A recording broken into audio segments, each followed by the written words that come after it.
Hey, this is Vaibhav Vaidya with the Fits on the Go blog here at ACC 17 in Washington, D.C. We're joined today by Dr. Naveen Pereira, who's professor of medicine at Mayo Clinic and also a clinical trialist. Thanks for joining us. Thanks, Vaibhav. Great for you to have me here. I look forward to talking to the fellows, and perhaps I can impart a few words of wisdom. Wonderful. So, Dr. Pereira, you're very well known in pharmacogenomics and you're also a clinical trialist. Do you mind sharing with the fellows what was your trajectory like from the time you started fellowship to being a clinical trialist at this phase in your career? Okay, that's a good question because I really started with clinical training initially. So I did my cardiology fellowship and went into clinical practice. I specialized in advanced heart failure and heart transplant.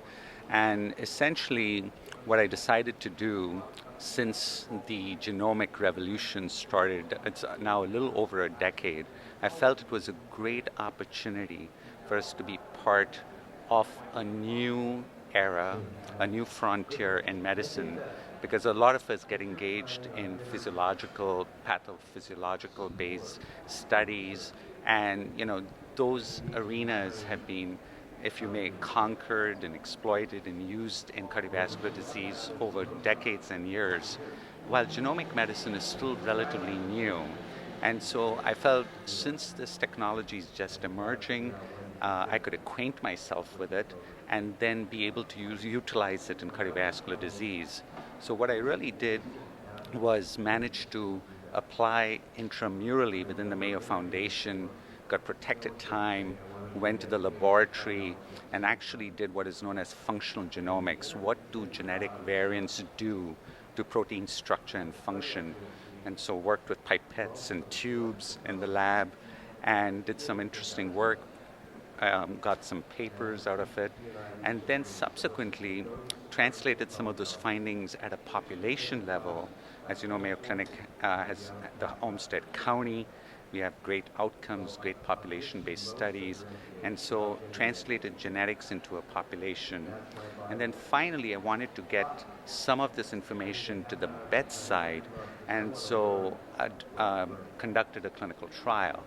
So it's very important to have protected time to do all this and learn a field, be comfortable with it, and get it to the bedside. But that was kind of my transition from clinician, lab, population-based studies to a clinical translational trial. Where do you see pharmacogenomics? Is it something that we're going to be using every day in clinic and in our clinical practice? Right. So the whole field of pharmacogenomics was, the purpose of it was to identify the right patient for the right drug. And what do I mean by that? Our goal would be to minimize adverse effects and maximize efficacy. And so genetic variation to identify those type of patients is very useful. So the two types of parts of pharmacogenomics from a drug perspective. One is the pharmacokinetics part of it. As you know, there are many cytochrome P450 enzymes that are involved in drug metabolism, absorption, excretion. So you look at genetic variation along those pathways, but drugs act on a certain target, and so we look at genetic variation within the target, at the target level. So it makes sense because in clinical practice, we see some patients develop adverse effects and some patients don't develop adverse effects. Some patients respond better to drugs, some don't. And so it becomes important then, why is there a difference? And so a lot of it relates to genetic variation. So a famous example is cytochrome P450 enzyme CYP2C19 that metabolizes clopidogrel. And so clopidogrel is a prodrug. And so if you have a loss of function of CYP2C19, clopidogrel, the prodrug, which is inactive, doesn't get converted to an active metabolite.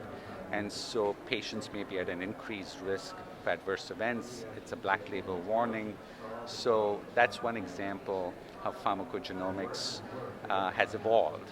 So looking at genetic variation at the pharmacokinetic pathway and pharmacodynamic pathway, for example, warfarin There's something known as VKORC1, which is the drug action site of warfarin in the vitamin K pathway. And so genetic variation in that determines sensitivity to warfarin.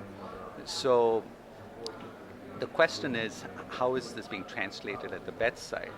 So genetics to do genotyping has become so cheap now. So for example, at Mayo, you can get your entire important pharmacogenes genotype for $250. So, and that's being offered directly to the consumer.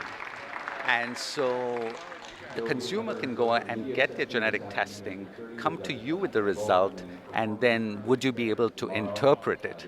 And so preemptive genotyping is going to be an issue that we're going to face. And there may be patients eventually, like to get a whole genome sequenced, it's right now about $1,000 or so. So it could become very much cheaper over the years. So people may have their whole gene sequenced, and then the question is, how is the physician prepared to work with these results and use them to get the right drug to the right patient? Highlights of ACC 17 so far from a pharmacogenomic standpoint? There was an interesting session on genetics and atherosclerosis and the risk of atherosclerosis. There was another session about genetics and cardiomyopathy.